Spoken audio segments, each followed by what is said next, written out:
నమస్తే welcome to our channel. నేను శాలిని. తిరుమల తిరుపతి లడ్డు గురించి అయితే గత కొంతకాలంగా చర్చ జరుగుతుంది. సో దీనికి సుప్రీంకోర్టు వాదనలు గట్టిగానే వినిపిస్తున్నాయి. ఈరోజు తెలియాల్సింది రిజల్ట్ రేపటికి వాయిదా పడింది. దీనికి సంబంధించి సీనియర్ జర్నలిస్ట్ దుర్గా కుమార్ మనతో పాటు ఉన్నారు. వారిని అడిగి మన విషయాలు తెలుసుకుందాం. నమస్తే సార్. నమస్కారం మా శాలిని, మన వీక్షకులకు కూడా నమస్కారం. సార్, లడ్డు గురించి అయితే సుప్రీంకోర్టులో వాదన ఈ రోజుకి రిజల్ట్ తెలుస్తాయని చాలా వరకు తెలుసు అనుకున్నాం. సో అది రేపటికి వాయిదా పడింది. దీని గురించి మీరేమంటారు? అవునమ్మా, యాక్చువల్గా మీరు అన్నట్టు ఈ తిరుపతి లడ్డు వివాదం చిలికి చిలికి గాలివాన్లాగా ఇది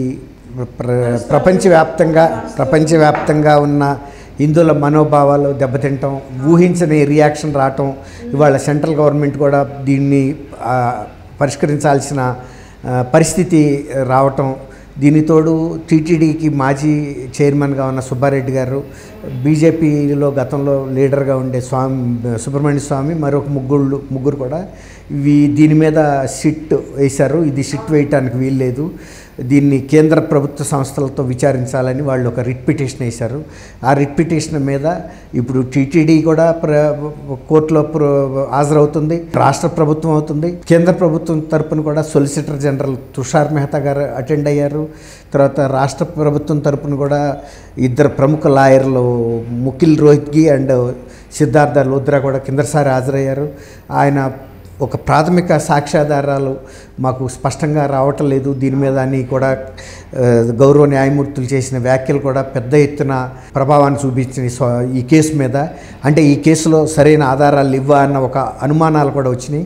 అందువల్ల రాష్ట్ర ప్రభుత్వం కూడా అప్పటికి సిట్ వేసినప్పటికీ కూడా ఇవాళ 3వ తారీఖున సుప్రీంకోర్టులో ఈ కేసు మళ్ళీ విచారణకు వస్తున్న సందర్భంగా తాత్కాలికంగా సిట్ విచారణ కూడా పక్కకు పెట్టారు. ఎందుకంటే సుప్రీంకోర్టు ఎలాంటి ఆదేశాలు ఇస్తుందో చూద్దాం. మళ్ళీ సిట్టు ఇప్పుడు కూడా ఒకే అంశం మీద రకరకాల పరిష్కార మార్గాలు అనేవి జరగకూడదు. అందులో సుప్రీంకోర్టు పరిశీలనలో అంశం ఉన్నప్పుడు రాష్ట్ర ప్రభుత్వం ఒంటెద్దు పోకడగా తన సిట్టును కూడా ముందుకు తీసుకెళ్ళకూడదు. దాని మీద ఒక స్పష్టమైన ఆదేశాలు వచ్చిన తర్వాత సిట్టును కొనసాగించమంటే కొనసాగిస్తారు కేంద్ర ప్రభుత్వం, సుప్రీంకోర్టు ఆదేశాలు. లేదు, సిట్తో పాటు ఇంకా కొంతమందిని మేము కూడా నియమిస్తాము, కేంద్ర ప్రభుత్వం తరపున ప్రతినిధుల్ని, వాళ్ళు అందరూ జాయింట్గా సంయుక్తంగా విచారణ చేయమని అడిగే అవకాశం ఉంటుంది సుప్రీంకోర్టు ఆదేశాల మేరకి. ఇవన్నీ కూడా కొన్ని అంశాలు ఎటు తేలని పరిస్థితుల్లో ఇవాళ దీని మీద ఏదైనా సుప్రీంకోర్టు ఒక డైరెక్షన్ మార్గదర్శకాలు ఇస్తుందని అందరూ ఆశించారు. ఎటువంటి అయిన తర్వాత కొన్ని సుప్రీంకోర్టు యొక్క అబ్జర్వేషన్స్ కూడా ఏంటి అనేది చెప్తుందేమోనని. కానీ ఇవాళ ఈయన తుషార్ మెహతా గారు సొలిసిటర్ జనరల్ నాకు కొంచెం టైం ఇవ్వండి, ఇంకా మేము కొంత సమాచారం నేను ఈ దర్యాప్తు సంస్థల నుంచి ప్లస్ రాష్ట్ర ప్రభుత్వం నుంచి కేంద్ర ప్రభుత్వం నుంచి కూడా నేను సమాచారం తీసుకుని, అంటే ఏదో ఒక విషయం తుషార్ మెహతా గారు అక్కడ చెప్పగలిగిన పరిస్థితి ఉండదు. ఎందుకంటే ఇది తీవ్రమైన అంశం. తర్వాత ఆయన మాట్లాడుతుంది గౌరవ ధర్మాసనం ముందు, సుప్రీంకోర్టు ధర్మాసనం ముందు. తెలిసి తెలియకుండా ఏ అంశం మాట్లాడినా అది రాష్ట్ర ప్రభుత్వానికి ఇరకాటంలో పడుతుంది, తిరుపతి దేవస్థానం పరిస్థితి ఇరకాటంలో పడుతుంది, కేంద్ర ప్రభుత్వానికి కూడా ఇబ్బందికరమైన పరిస్థితి. అందువల్ల ఆయన ఈ 3 ఏజెన్సీస్ నుంచి డైరెక్ట్గా టీటీడీ నుంచి ఆయన తీసుకోకపోయినా రాష్ట్ర ప్రభుత్వంతోనూ తర్వాత కేంద్ర ప్రభుత్వంతో సంబంధిత అధికారులతో ఎవరైతే ఈ కేసు విషయంలో రాష్ట్ర ప్రభుత్వంతో చర్చలు జరుపుతున్నారో, సమాచారాన్ని సేకరిస్తున్నారో, దర్యాప్తును పర్యవేక్షిస్తున్నారో, దీని పరిష్కారానికి మార్గాలు అన్వేషిస్తున్నారో వాళ్ళ దగ్గర నుంచి సమగ్రమైన సమాచారాన్ని నేను సేకరించి అది గౌరవ ధర్మాసనం ముందు పెడతానని టైం అడిగారు. రేపు 10:30 వరకు ధర్మాసనం కూడా టైం ఇచ్చింది. లడ్డు స్వచ్ఛమైన నెయ్యి యూజ్ చేయకుండా జంతువులు కొవ్వు యూజ్ చేస్తున్నారని ఇది ఎంతవరకు వాస్తవం సార్? అది ఇప్పుడు ఒకటి మీరు అడిగిన ప్రశ్న. ఇప్పుడు ఏదైతే డైరీకి వీళ్ళు ఆర్డర్ ఇచ్చారో, ఏఆర్ డైరీ ఉంది, అది మన తమిళనాడుకు చెందింది.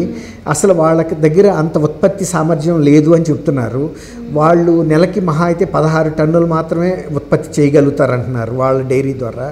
మరి వాళ్ళకి 1000 టన్నుల ఆర్డరు ఇవ్వటం అనేది అది సమంజసం కాదు.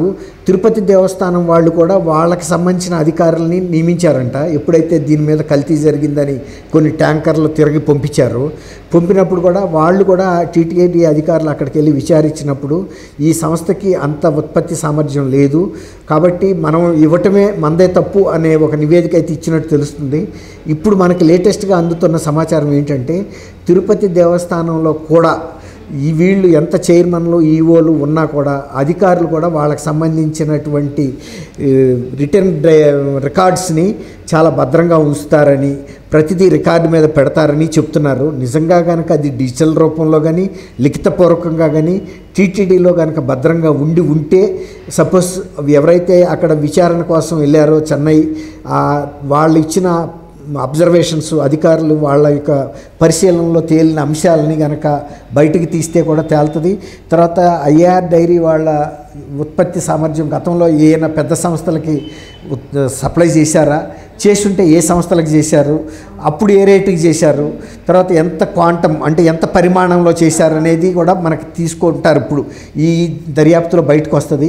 ఒకవేళ కనుక గతంలో ఇంత పెద్ద సంస్థలకు ఎప్పుడు వాళ్ళు కనుక సరఫరా చేసి ఉండకపోతే అంత విశ్వసనీయత లేని సామర్థ్యం లేని సంస్థకి టీటీడీ లాంటి ఒక పెద్ద సంస్థ, చాలా అనుభవం ఉన్న సంస్థ, అందులో నెయ్యి ఎక్కువ పరిణామంలో వినియోగించే సంస్థ, నేతి యొక్క నాణ్యత గురించి తెలిసిన సంస్థ ఎందుకు ఆ చిన్న సంస్థకి ప్రైవేట్ సంస్థకి ఇచ్చింది అనేది ఒక ప్రశ్నగా వస్తుంది. అది రేపు సుప్రీంకోర్టు కూడా పరిశీలనలోకి తీసుకుంటుంది. గతంలో ప్రాథమికంగా కొన్ని అంశాల మీద గౌరవ న్యాయమూర్తులు కొన్ని వ్యాఖ్యలు చేస్తే అదేదో రాష్ట్ర ప్రభుత్వానికి వ్యతిరేకంగా వచ్చింది, ముఖ్యమంత్రి గారికి వ్యతిరేకంగా వచ్చిందని అంటున్నారు. కానీ రేపు గనక ఈ సిట్ని కనుక కంటిన్యూ చేయమని కనుక చెప్పుంటే ఇట్లా కంటిన్యూ అవుతుందా, రేపటి క్లోజ్ అవుతుందా?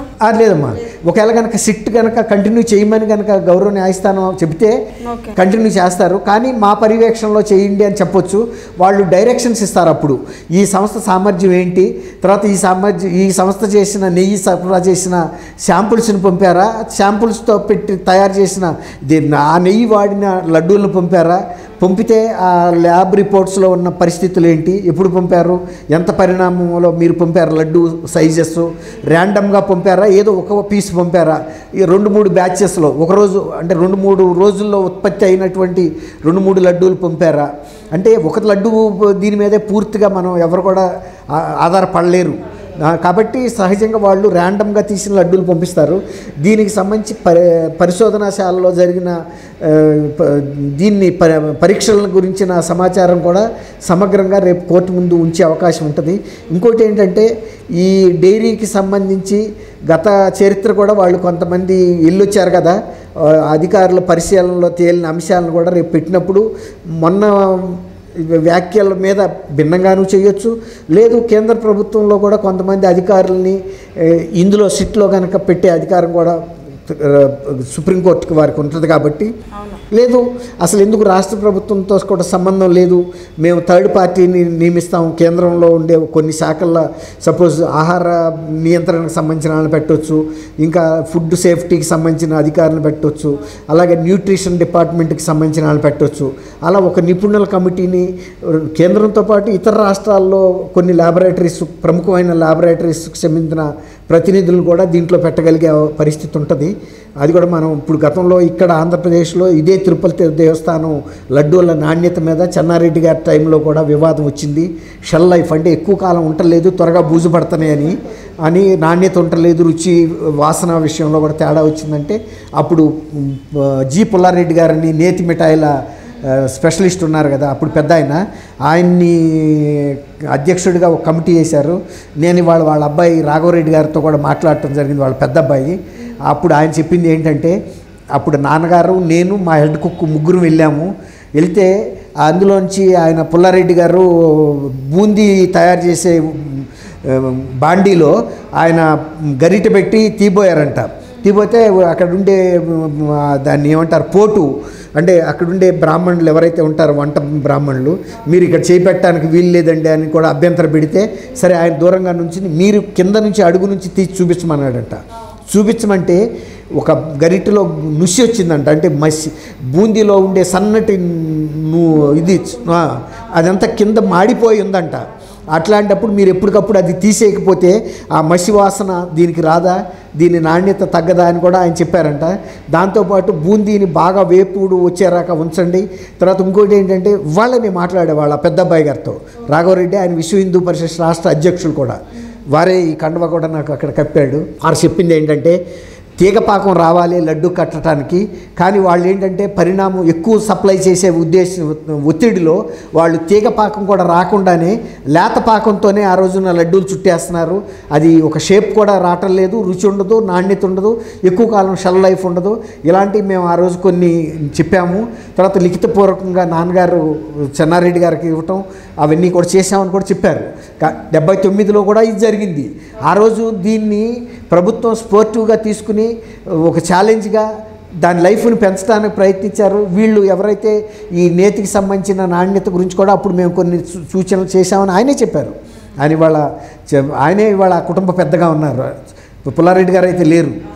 అది 79లో జరిగిన మాట వాస్తవం అండి. మేము వెళ్ళాము. ఇవన్నీ కూడా ఆయన అనుభవాలు, స్వీయ అనుభవాలు. ఆ రోజు అక్కడ ఆయన అబ్జర్వ్ చేసిన ఇతర అంశాలను కూడా ప్రభుత్వ దృష్టికి తేవటం, వాటిని సరిచేసిన తర్వాత మళ్ళీ నాణ్యత పెరిగిందని కూడా భక్తుల నుంచి వచ్చింది. ఇవాళ కూడా నాణ్యత ఇప్పుడు మంచి నెయ్యి వాడిన తర్వాత నాణ్యత పెరిగింది ఈ 15 రోజుల నుంచి 20 రోజుల నుంచి అని కూడా వాళ్ళు చెబుతున్నారు. తర్వాత జనరల్ అడ్మినిస్ట్రేషన్ కూడా మారిందని ఇవాళ సోషల్ మీడియాలో ఇతర రాష్ట్రాలకు చెందిన భక్తులు కూడా అక్రాస్ ద సెక్షన్స్, అన్ని సెక్షన్స్ వాళ్ళు చెబుతున్నారు. వాళ్ళు నాణ్యత లేకపోతేనే నాణ్యత లేదని చెబుతారు, నాణ్యత ఉందంటే ఉందని చెబుతారు. అంతేగాని దేవస్థానం విషయంలో భక్తులు రాజకీయ మాటలు మాట్లాడతారా? మంచి లడ్డు తింటా బాగాలేదని ఎవడన్నా చెప్తాడా? అట్లాగే చెడ్డ లడ్డు తింటూ బాగుందని ఎవడన్నా చెప్తాడా? బాగాలేదని, గతంలో బాగాలేదు ఇప్పుడు బాగుందని కూడా చెప్తున్నారు. దాన్ని బట్టి ఇవాళ ఈ ఇతర న్యాయస్థానాలు, ఇతర పరిశోధన కేంద్రాల అభిప్రాయాలను పక్కన పెట్టినప్పటికీ కూడా అసలు న్యాయ నిర్ణేతలు ఎవరంటే భక్తులు. ఎవరైతే వాళ్ళు కొంటున్నారో, తింటున్నారో, వాళ్ళు గతంలోనూ ఆ రుచి అనుభవించారు, ఇప్పుడు చూశారు మధ్యకాలంలో, ఇప్పుడు మళ్ళీ బాగుందని చెబుతున్నారు. పూర్వం 10 ఏళ్ల క్రితం 5 ఏళ్ల క్రితం ఎట్లా ఉండిందో ఆ నాణ్యత మళ్ళీ వచ్చిందని చెబుతున్నారు. దాన్ని బట్టి ఇంతకుముందు నేతి నాణ్యతలో డౌట్లు వచ్చినాయి. అదే నెయ్యి మరి ఎందుకు రుచి ఇవ్వలేదు? కాబట్టి నేతిలో నాణ్యతలో తేడా ఉందనేది భక్తులు చెబుతున్నమాట.